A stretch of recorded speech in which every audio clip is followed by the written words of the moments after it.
Општинскиот комитет на ВМРО ДПМН Кочани започна иницијатива за собирање потписи со цел поништување на законот за попис под мотото "Стави го својот потпис за вистински попис" на поставени штандови на отворено во градскиот парк во саботата, неделата и денеска граѓани се потпишуваат давајќи подршка за поништување на законот за попис.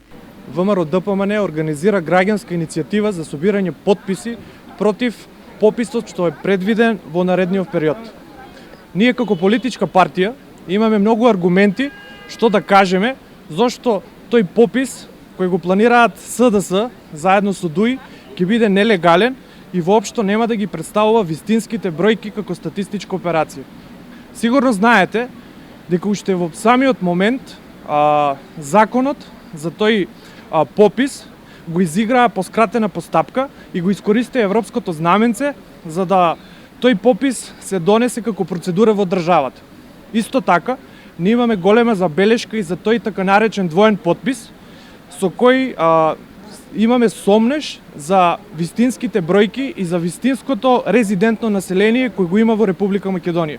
Од Општинскиот комитет на ВМРО ДПМН Кочани информираа дека во наредниот период граѓанската иницијатива за собирање потписи ќе продолжи и со штандови во околните населени места, како и собирање на потписи од врата на врата.